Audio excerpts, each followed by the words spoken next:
안녕하세요. 피부과 전문의 알쓸비식 이하은입니다. 피부과 내원하시는 민감성 여드름 피부이신 분들께 여쭈어보면 세안법이나 세안제 선택이 잘못된 경우가 많은데요. 오늘은 어떻게 세안해야 하는가에 대한 영상을 만들어 보았습니다. 아직 구독 버튼을 누르지 않으셨다면 구독 버튼 꾹 누르고 시작하겠습니다. 대표적인 잘못된 세안법을 먼저 말씀드리겠습니다. 첫 번째, 박박 문질러 세안하는 경우입니다. 피부과에 오시는 여드름 환자분들께 여쭤보면 피지 분비가 너무 많으셔서 기름이 안 남을 때까지 뽀득뽀득 소리가 날 때까지 박박 문질러 닦으시는 경우가 굉장히 많은데요.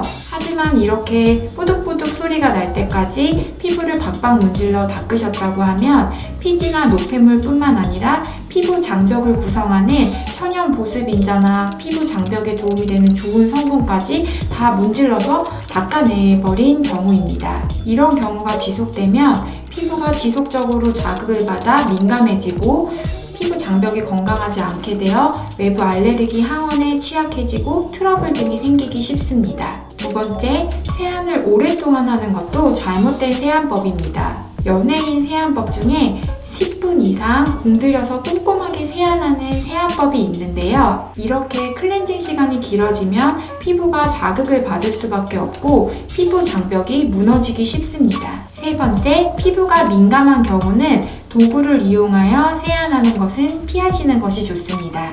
진동 클렌저나 모공솔, 브러쉬, 거품망 등을 이용하여 세안하게 되면 미세한 자극이 없는 도구라고 나오는 제품들도 오랫동안 지속적으로 사용하면 피부에 경미한 상처를 줄 수가 있고, 또 그런 도구들을 화장실과 같이 세균이 많고 습한 곳에 장기간 보관하게 되면 세균 오염되는 문제도 생길 수 있어서 피하시는 것이 좋습니다. 올바른 세안법은 피부 자체 내에서 형성하는 노폐물이나 우리 화장품 그리고 메이크업 제품들, 공기 중에서 노출되는 미세먼지나 환경 오염 물질을 깨끗하게 제거해내면서 피부 보습과 관련된 인자들은 그대로 유지하는 세안법이 이상적인 세안법입니다. 화장을 하신 경우에는 이중 세안을 하게 되는데요. 먼저 1차 세안을 말씀드리면 우리가 사용하는 화장품의 대부분은 유성 성분으로 이루어진 경우가 많은데, 이때 클렌징 크림이나 워터, 오일 등을 이용하여 부드럽게 문지르듯 화장품을 세안해 줍니다. 이때 1분 이상 오랫동안 마사지하듯이 문지르게 되면 오히려 피부 노폐물이 다시 피부 안쪽으로 침투가 되거나 오일 베이스의 성분이 피부에 잔류하여서 트러블을 유발할 수 있어 너무 오랫동안 문지르듯이 세안하는 것은 피하는 게 좋습니다. 폼클렌징을 이용해서 2차 세안을 하는 경우에는 모공솔이나 브러쉬 등의 도구를 이용해서 피부를 자극하지 마시고 손을 깨끗하게 씻으시고 손에서 거품을 충분하게 내셔서 부드럽게 피부 잔여 노폐물을 닦아내시면서 세안을 해주시면 좋습니다. 요즘 좋은 클렌저들이 많아져서 클렌징 후에 굳이 토너를 사용하실 필요는 없지만 화장을 진하게 하셨거나 미세먼지 등에 많이 노출된 경우는 클렌징 단계로 피부 노폐물이 충분하게 제거가 되지 않은 경우가 있어 세안 후에 화장솜에 토너를 충분하게 적셔 자극 없게끔 피부 결을 따라서 노폐물을 정리해 주시면 좋습니다. 그리고 세안 후에 피부가 건조하게 되기 전에 즉시 보습제를 발라서 수분이 날아가지 않게 하고 피부 장벽을 건강하게 만들어주는 것이 좋습니다. 우선 약산성 저자극 세안제를 선택해야 합니다.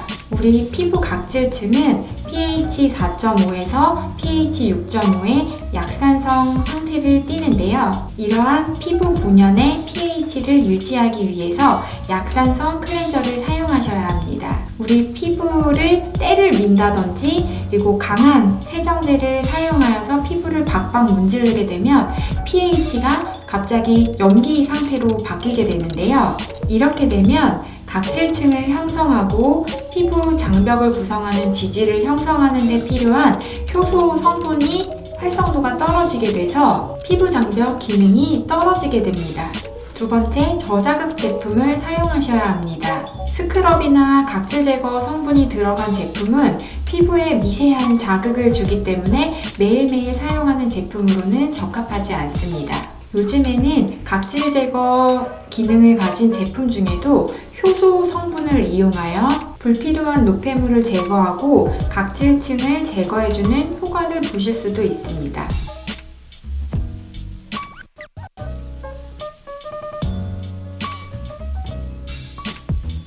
또 계면활성제 성분은 무조건 피부에 좋지 않다고 생각하시는 분들이 많은데요. 실제로 우리 피부에 노폐물이나 화장품 성분 중에는 유성 성분으로 된 경우가 많이 있어요. 이러한 피부 노폐물을 깨끗하게 닦아내기 위해서 계면활성제는 필요합니다. 다만 최소량을 사용해서 충분하게 희석을 해서 피부 노폐물을 제거한 후 빠르고 충분하게 헹궈내시는 것이 좋습니다.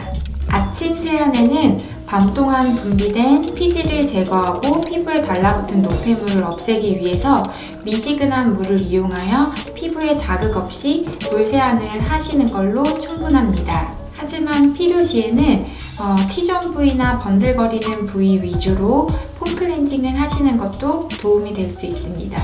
저녁 세안 시에는 외부로부터 먼지들도 달라붙어 있고 피부에서 분비되는 노폐물 등이나 우리 메이크업 제품 등이 서로 엉겨붙어 있기 때문에 어느 정도 세정력이 있는 제품을 이용하여 꼼꼼하게 세안을 해주셔야 합니다.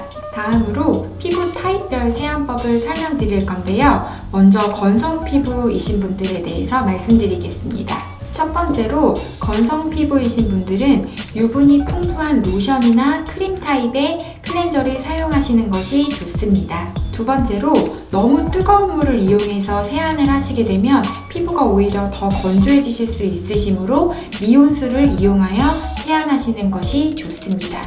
세 번째로 건성 피부이신 분들의 얼굴이 각질이 부각되는 경우에는 각질 제거제나 스크럽제를 사용하지 마시고 보습제를 얇게 여러 겹 레이어링 하듯이 바르는 것으로 각질 부각되는 것이 완화되실 수가 있습니다. 지성 피부이신 분들은 폼 클렌징 세안 후에 번들거리는 T존 부위나 U존 부위에 2차적으로 한 번 더 폼 클렌징을 하시는 것이 좋습니다.